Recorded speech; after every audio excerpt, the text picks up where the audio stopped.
Assalamualaikum warahmatullahi wabarakatuh. Perkenalkan, saya Nadila Nursyadrohma dari akhiran NIM 006 kelas PIP 2023.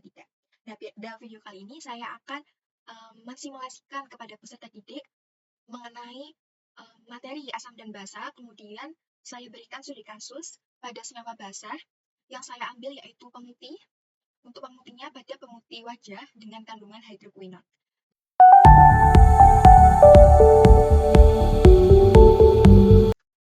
Halo adik-adik, kembali lagi nih dengan Miss Nadila Nursyadrohma. Nah, pada video kali ini akan mempelajari nih mengenai asam dan basa.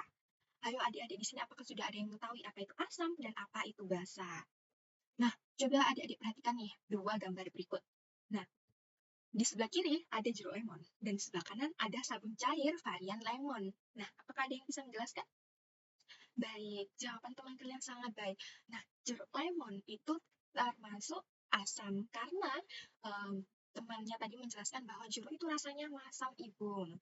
Nah, dari situ jeruk lemon dikatakan sebagai salah satu asam yang ada di kehidupan sehari-hari kita. Sedangkan sabun, katanya teman-temannya sabun rasanya pahit, Bu. Nah, dari situ sabun dapat dikategorikan kalau sabun itu basah karena rasanya itu pahit. Jangan terkecoh dengan varian lemonnya ya adik-adik karena meskipun sabun variannya lemon, dia tetap sabun. Nah, sabun rasanya pahit. Nah, pahit itu adalah salah satu contoh dari basa. Oke, karena adik-adik sudah sedikit mengetahui nih mengenai asam dan basa, mari kita bahas apa sih asam itu dan apa sih basa itu. Nah, yang pertama adalah larutan asam. Nah, asam itu apa? Nah, asam menurut Anthony Laurent Lavoisier, nah asam itu semua asam itu mengandung oksigen. Nah, contohnya itu asam etanolat, asam karbonat, dan asam sulfat. Nah, sedangkan menurut Sir Humphrey Davy, nah pada tahun 1810 itu beliau membuktikan bahwa semua asam itu mengandung oksigen. Misalnya asam klorida, maaf tidak mengandung oksigen. Contohnya asam klorida atau HCl. Nah, menurutnya asam adalah senyawa yang mengandung hidrogen seperti itu. Nah, kemudian yang menurut Svante Arrhenius pada tahun 1887, nah beliau memberikan penjelasan mengenai sifat-sifat asam dan basa. Nah, asam itu merupakan zat yang apabila dilarutkan dalam air akan menghasilkan ion hidrogen. Nah, seperti itu. Nah, senyawa asam itu merupakan suatu kelompok elektrolit yang berperan dalam reaksi-reaksi kimia yang bisa menghantarkan listrik seperti itu.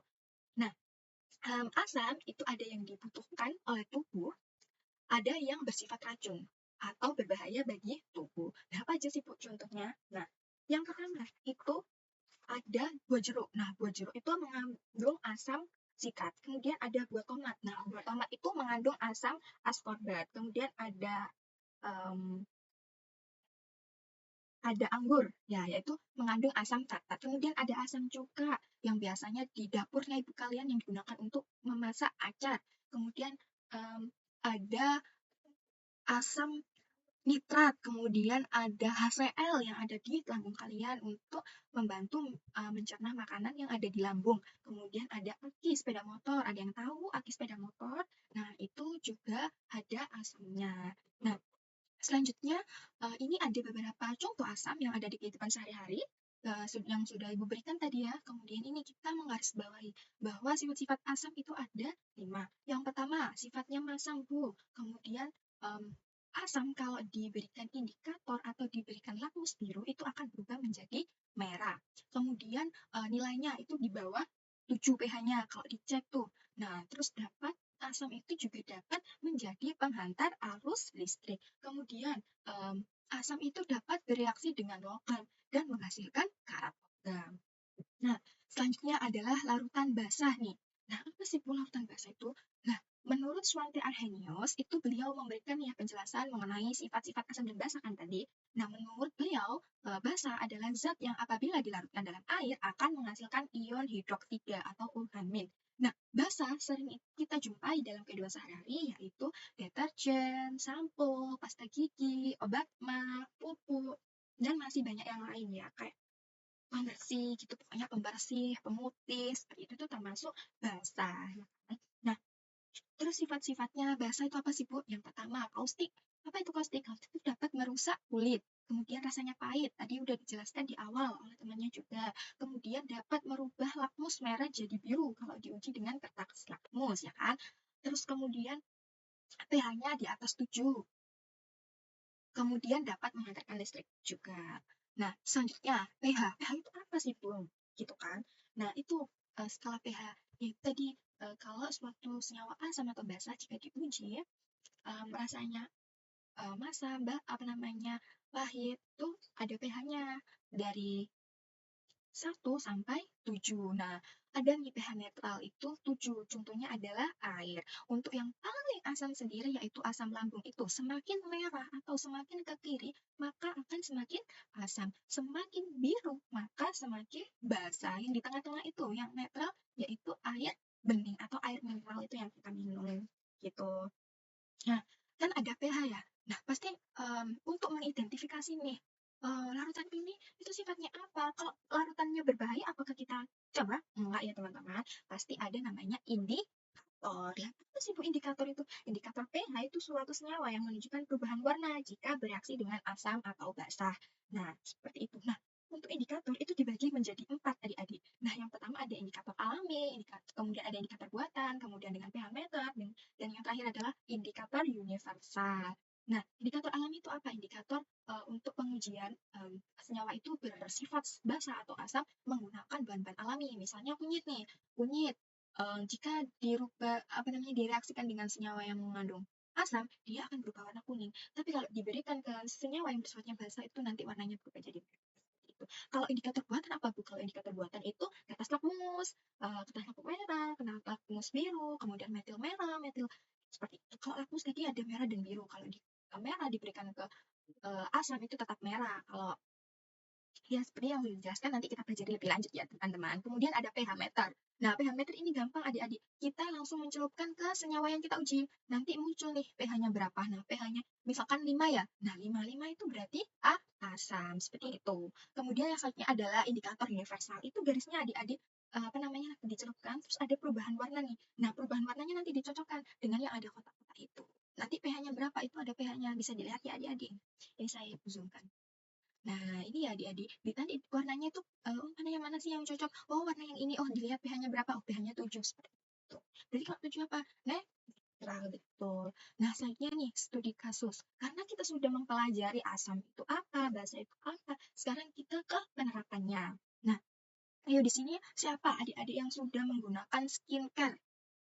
Ya, banyak kan adik-adik yang sudah menggunakan skincare, tapi hati-hati ya, wajib diketahui apakah skincare itu sudah BPOM, seperti itu ya. Jangan asal-asal beli skincare, ya kan? Nah, ini ada sebuah berita waspada kosmetik dan skincare abal-abal disita BPOM. Nah, kasusnya apa, Bu? Apakah ada yang terjadi? Nah, sudah ini, muka wanita ini rusak parah usai pakai krim abal-abal mengandung hidroquinone. Nah, tuh wajahnya itu menjadi rusak. Itu adalah salah satu penyakit ochronosis exogen. Seperti itu adik-adik.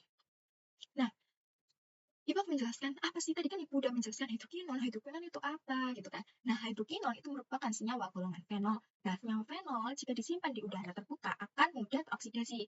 Nah, terjadinya oksidasi senyawa ini ditandai dengan perubahan warna karena pembentukan hasil oksidasi. Nah, hidroquinone itu memiliki rumus senyawa C6H6O6 yang merupakan senyawa berbentuk jarum halus putih yang memiliki berat molekul 110,1 gram per mol yang mudah larut dalam air, metanol, dan etanol. Nah, adik-adik, kalau skincare kalian atau kita mengandung hidroquinone, itu reaksinya itu apa sih Bu? Gimana sih Bu kok bisa menjadi penyakit ochronosis oksigen, ya kan? Nah, yang pertama, saat kita mengaplikasikan pada wajah. Nah, itu hidroquinone kan menembus ya lapisan kulit kita. Nah, hidroquinone itu dapat merusak lapisan kulit terluar kita. Nah, sehingga terjadi pengelupasan. Nah, di dalamnya itu molekul hidroquinone itu menembus lapisan epidermis dan dermis. Kemudian hidroquinone bekerja dengan menghambat enzim tironase. Nah, enzim tironase ini adalah salah satu faktor terjadinya pembentukan melanin. Nah, karena enzim tironase ini terhambat bekerja sehingga tidak terjadi melanin. Makanya itu kita menjadi warnanya putih, wajahnya putih berseri. Sebabkan tidak ada melanin. Tidak ada melaninnya tadi dihambat oleh hidroquinone dan menghambat enzim tironase seperti itu. Nah, terus kalau udah putih. Nah, awalnya itu tadi akan sensitif, kayak pengelupasan kulit, kemudian rasanya tuh perih, gatal, seperti itu. Nah, itu nanti iritasi. Kalau udah iritasi, dia kan tipis ya kulitnya, tipis terus sensitif. Nah, itu nanti mudah terkena ochronosis oksigen, kanker kulit seperti itu. Nah, makanya adik-adik hati-hati jika kalian memilih kosmetik atau pemutih atau skincare. Jangan sampai membeli skincare yang abal-abal. Nah, adik-adik bisa nih melihat kandungannya ya, kandungannya. Kalian bisa memilih kosmetik dengan melihat kandungannya terlebih dahulu, kemudian dilihat BPOM-nya, kemudian pilih nih skincare yang sesuai dengan jenis kulit. Kemudian kandungan yang aman itu biasanya vitamin C, bisa niacinamide, kemudian arbutin, seperti itu. Adik-adik bisa baca-baca lagi. Nah, mengapa ibu jelaskan pemutih? Karena pemutih adalah salah satu senyawa basa, betul sekali. Ya, sekian. Apakah ada pertanyaan adik-adik? Baik, karena tidak ada pertanyaan dan jam kita sudah habis, maka saya akhiri pada pembelajaran ini. Wassalamualaikum warahmatullahi wabarakatuh. See you.